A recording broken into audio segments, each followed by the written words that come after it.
Hola, quiero darles la bienvenida a este espacio digital Fundación Ceibal, en el que vamos a hablar de sistemas inteligentes aplicados a la educación. En el último tiempo ha habido más y más titulares asociados a una tecnología que llamamos inteligencia artificial en productos concretos como ChatGPT, que son en definitiva aplicaciones de grandes modelos de lenguaje de esta tecnología que llamamos inteligencia artificial y que tiene múltiples usos. Educación no ha sido la excepción. Ha habido mucha conversación en torno a cómo se pueden utilizar esta tecnología que llamamos inteligencia artificial a favor de la educación en diferentes ámbitos. Desde Ceibal nosotros tenemos exploraciones muy concretas respecto a esta tecnología que van fundamentalmente en dos áreas. Por un lado, la utilización de inteligencia artificial para los sistemas de gestión del aprendizaje, sistemas de gestión de la educación y de los sistemas y de las organizaciones. Y allí la inteligencia artificial tiene promesa de, aprovechando la capacidad de procesar grandes cantidades de información, ofrecer insights y recomendaciones para los tomadores de decisión a todo nivel, pero también a los equipos educativos a la hora de mejorar los aprendizajes. Por otra parte, la aplicación de inteligencia artificial dentro del proceso de enseñanza y aprendizaje también tiene buenas perspectivas. Nosotros pensamos que una tecnología como la inteligencia artificial puede proveer ciertos niveles o mayores niveles de personalización para la experiencia de aprendizaje de un estudiante. Podremos encontrar en esta tecnología una gran oportunidad para tener un sistema educativo más equitativo y más aprovechamiento de las instancias de educación y de enseñanza y aprendizaje dentro del aula, pero también fuera del aula, las que se dan en línea y en otros ámbitos. ChatGPT es un producto más de esta tecnología que llamamos inteligencia artificial, pero hay otros. Y lo cierto es que como sistemas estadísticos, probabilísticos, predictivos, han tenido gran suceso en dar respuestas muy cercanas a lo que un humano podría producir. Y esto genera toda una serie de cuestionamientos, de problemas, de obstáculos, de preguntas para los profesionales de la educación, pero también para los estudiantes. Es así que en esta oportunidad vamos a tener a un especialista internacional tratando de abordar estas tensiones. Esta tecnología que llamamos inteligencia artificial tiene grandes potencialidades en lo artístico, en lo educativo, en lo productivo, en las áreas de diseño hasta las áreas de sistematización de resultados. Pero a su vez, porque es creado por seres humanos, tiene grandes sesgos asociados, tiene problemas a nivel de diseño que obviamente no están claros porque no todo el mundo maneja estas tecnologías y las entiende al nivel de poder explicarlas claramente. Wayne Holmes, profesor de University College London, nos va a estar hablando de estas tensiones, de muchos de los abordajes éticos que implica esta nueva tecnología disruptiva que puede tener tanto impacto en tantos habitantes del mundo y tantos estudiantes en nuestros sistemas educativos.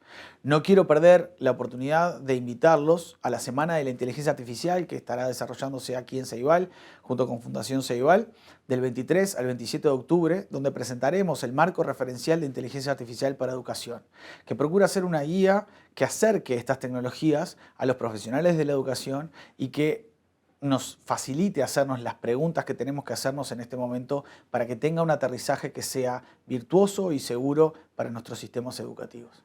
Espero que puedan aprovechar la instancia, que disfruten, que aprendan, que hagan preguntas. Nos vemos en cualquier momento.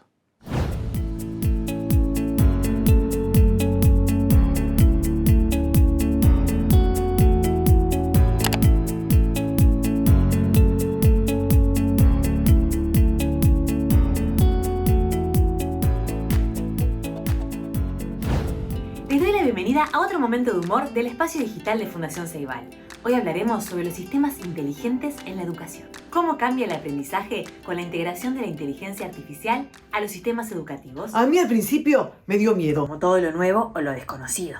Recuerdo cuando conocí a la señora del GPS. A 350 metros gire al nordeste. Me pegaba unos sustos. Ponía el pica pica y empezaba a hiperventilar. Frene, ¿está usted bien? Después me enganché y le empezó a dar miedo a la aspiradora robot. ¡No!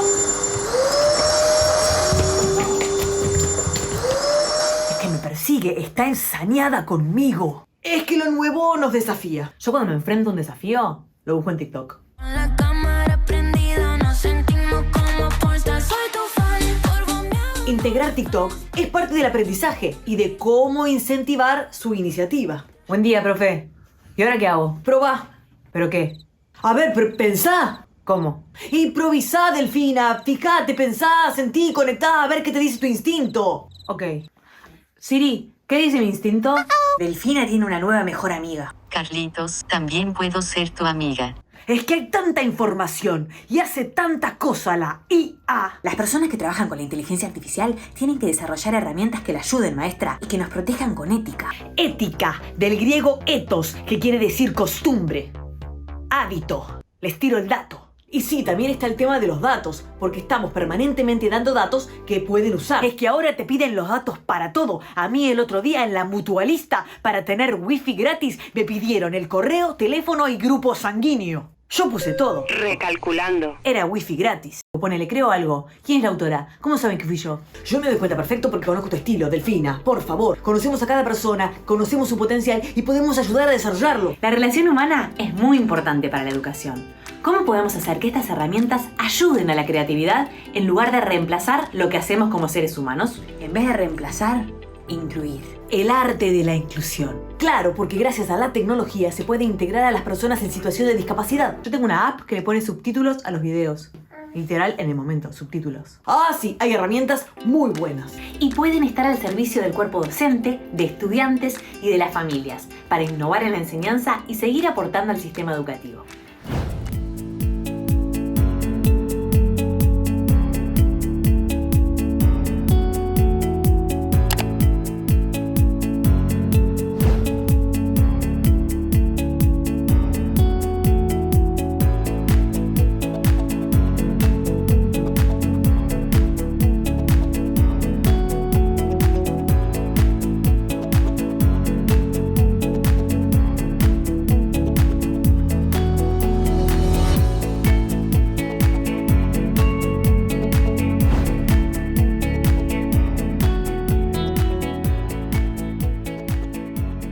When we integrate AI technologies into teaching and learning, it can mean many things.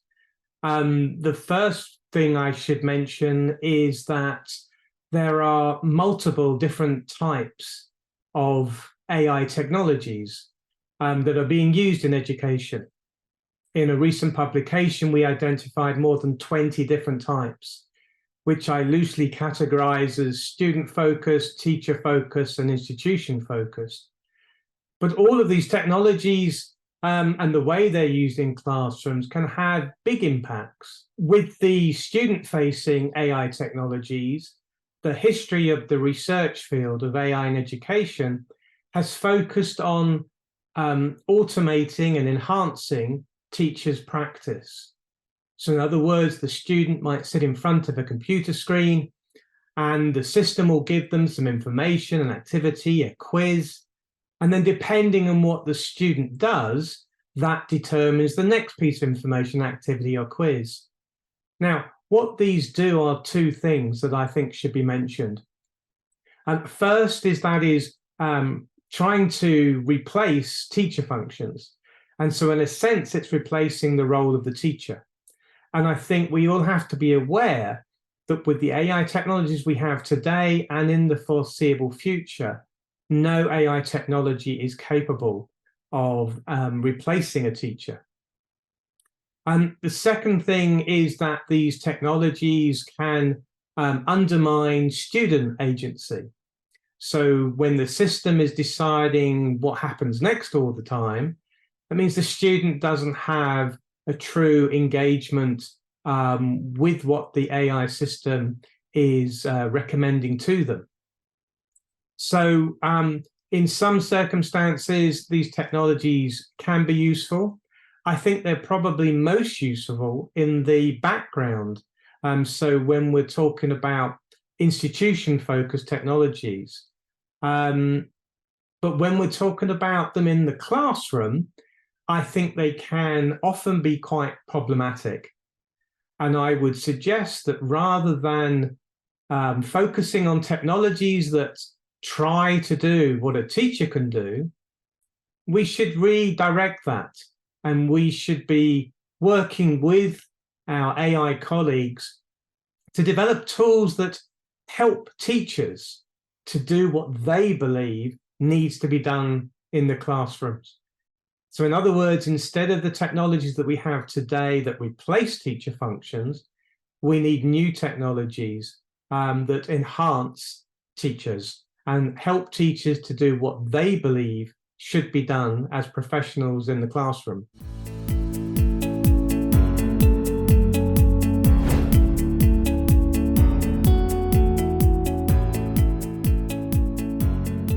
It's true that when AI technologies are well designed, they can help individual students to move through individual pathways through the learning materials.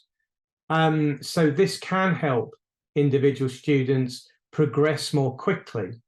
But for me, the problem still remains that although the pathways through the materials are being personalized, actually the whole purpose of these technologies is to take everybody to the same learning destination. So in other words, the outcomes are not personalized. And the role of teachers and education more broadly, in my opinion, is to help students to become the best that they can become, so that they can achieve great things in their lives and so that they can contribute best to society. But what the AI systems do that we currently have, they're designed to help students pass their examinations, not to help them to grow and to become individual learners. We've recently had the big explosion of generative AI with tools like ChatGPT. And because it's the beginning, people have been scared and confused. And at the very beginning, schools and universities were worried mostly about the use of these tools for cheating. The question, though, is how can we use generative AI to enhance teaching and learning and to support students? For me, it begins with ensuring that everybody, students and their teachers, understand how these tools work. The tools might look like they can generate human-like text or pictures that might have been designed by a human. But although they look human-like, they're not human. They can look intelligent, but they're not. They can look accurate, but they're not. They can look like they understand the prompt that we enter and the response that they generate, but they do not. So we need our teachers and our students to understand that what these tools are nothing more than sentence autocompleters times a million. So are they impressive? Yes. But can they help teachers and students move forward? Well, I think the jury is still out. I think we have a long way to go. When you use the generative AI text tools to generate something original, you look at it, and if you're an expert in the topic, you will notice immediately the errors, the omissions, how superficial it is.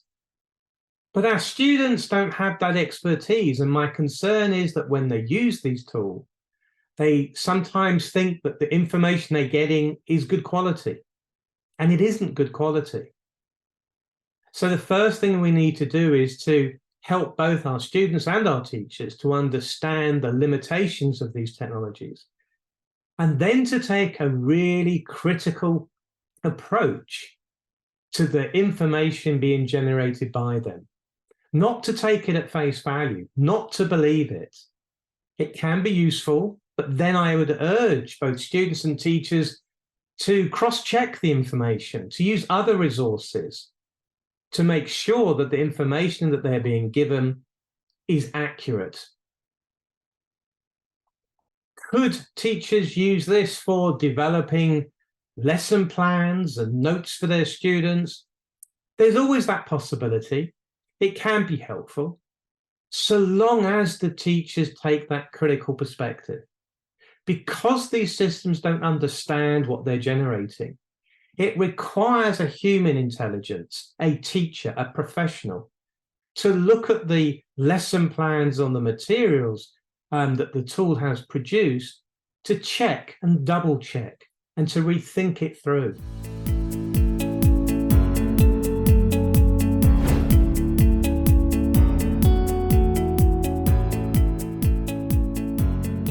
I think a lot of teachers around the world are concerned that maybe these AI tools will replace them, will mean their jobs are redundant, or maybe not completely replace them, but make them do tasks that are not really teachers' tasks. Manage behavior, switch on the electrical equipment in the room. So as teachers, as educators in the classroom, what can we do? Well, I think we need to continue to emphasize what we as humans bring to education. The social relationship between student and teacher. The fact that we can engage with our students and understand what they're going through, their background, whether or not they had breakfast this morning, what they did yesterday, so many other factors. Our knowledge of the curriculum that we're teaching, our knowledge of the possible futures. And that human relationship between teacher and student is so important in education. The tools can't do that. Along the way, one of the ways in which educators can do that is by working hard to understand how these tools that are available today, including generative AI, but also some of the many other tools that are available, understanding how they work and understanding what of these tools each individual teacher finds useful. And if you do find something useful, then use it. No problems for me at all. But we shouldn't just assume that because we're told in the marketing that these tools will do excellent things, that they do. A classroom and a school or a college is an ecosystem, and the educator is at the center of that ecosystem. And our task is to help our students become the best they can become. And we do that by being in control of what we teach and how we teach, but in control of the tools that we use.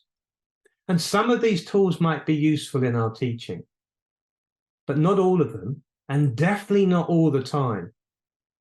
And we must be aware that today, for most of the tools, there is no independent evidence at scale for their efficacy, about their impact, or for their safety in classrooms.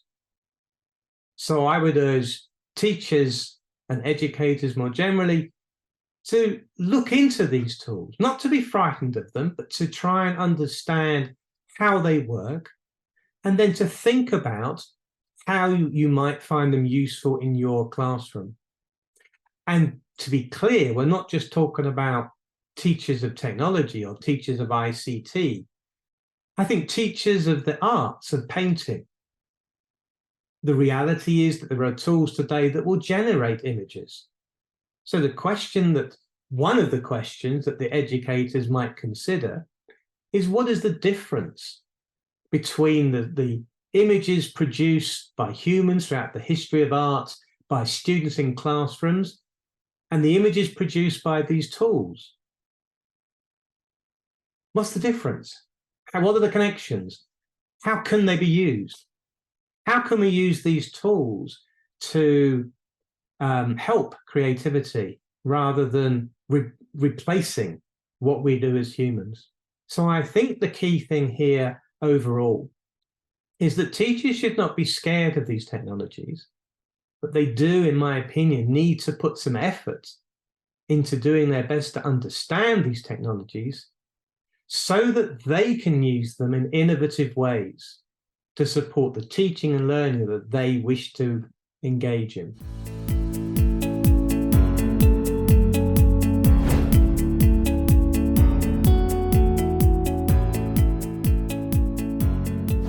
For many years now, we've talked about the digital divide between those students who have access to digital tools and materials and those who do not, either for reasons of expense or geography or both. And the question that's often asked, and the claims that are often made by the AI developer community, is that AI can help address the digital divide. In my opinion, I just don't buy that. The problem is that for anyone to engage with AI tools, they already need a mechanism. They need a phone at the very least, or a computer, but they also need internet access. And very often, those are exactly the things that have led to the digital divide that we've had for some time. Now, the advantage is that these tools, many of them today, are free to use. That is true. And so in that way, they're not excluding so many people. I'll leave it one final note, and this is true as well. There are some AI-enabled technologies that are designed to support people with physical and mental difficulties. And those tools are quite different because they're filling a genuine gap that exists. So, for example, there are tools that can translate automatically, like my speech, into text, and that can be very helpful for students who have hearing difficulties. So there are definitely some tools that are very, very useful, but it's about ensuring that so long as the teacher's in control and the teacher's making the decisions, then the AI tools may be helpful.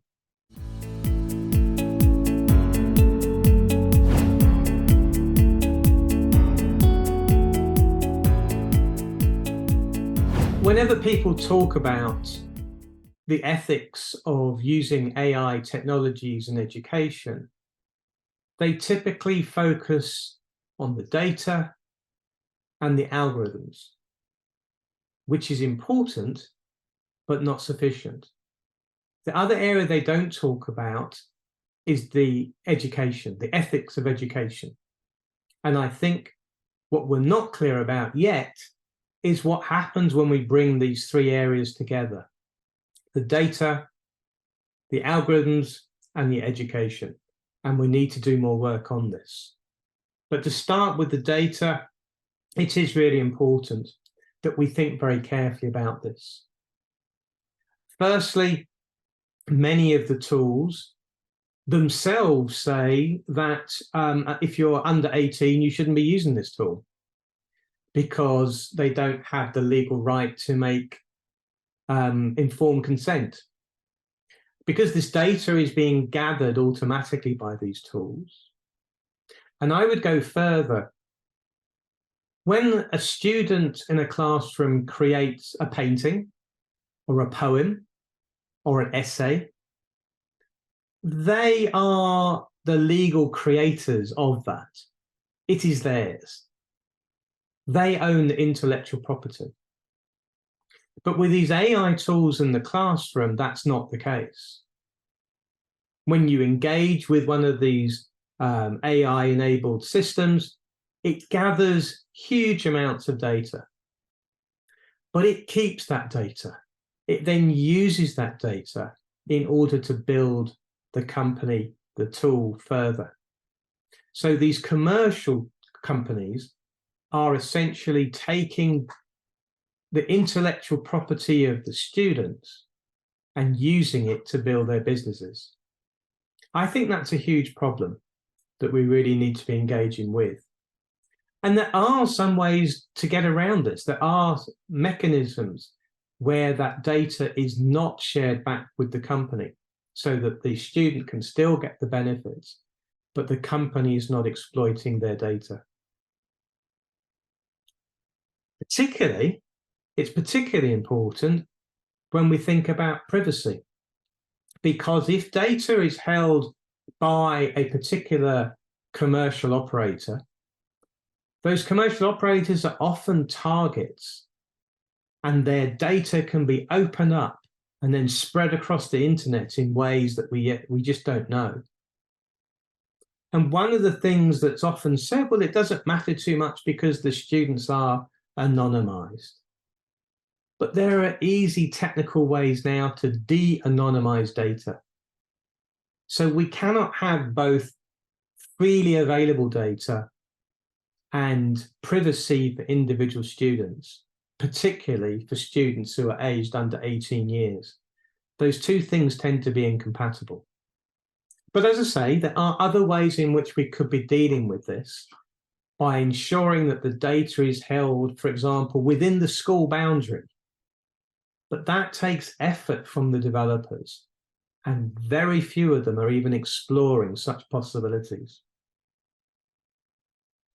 And the second area that I mentioned is the algorithms. And with the algorithms, this is how that data is being processed, how it's turned from raw data into useful data. And again, with this, there is lack of control. The teacher doesn't have control, the student doesn't have control, the school doesn't have control, usually just the commercial company. So this is a second area where we really need to take more action to help ensure that our students' data and the way it's being processed is done to the highest standards, that it's maintaining the human rights of the students involved.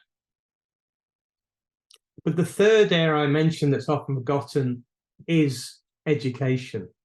So the ethics of the education. And one of the problems with most of the tools that are available out there is that they embed a particularly primitive pedagogy, a pedagogy that's about spoon-feeding information, that's about avoiding failure, that's about working individually one-to-one on a computer screen, ignoring the students to the left and their right, and often ignoring the teacher. Now, we know in education that that approach is very weak, and that instead students working together collaboratively, working with the teacher, working with open ideas, with task-based learning, project-based learning, those kinds of things, we know that education moves forward. We know that students can succeed and they grow in really interesting ways. But as I say, all of the education technologies that use AI take the opposite approach. It's instructionist. It says, do this, now do this, now do this. And inevitably, that undermines the agency of the students. And inevitably, it undermines the quality of the learning. So we need to be careful. And this is part of teachers becoming aware of what these tools can do. And we need to think about these three areas: the ethics and impact of the data, the ethics and the impact of the algorithms, the processing of the data, but also the ethics and the impact of the education, the approach to education being embedded in these tools. So to reinforce, the tools can be useful. The tools can be used by teachers in really productive and exciting ways. But so long as the teacher is empowered to continue to make the key decisions and to determine how the teaching and learning takes place in their classroom.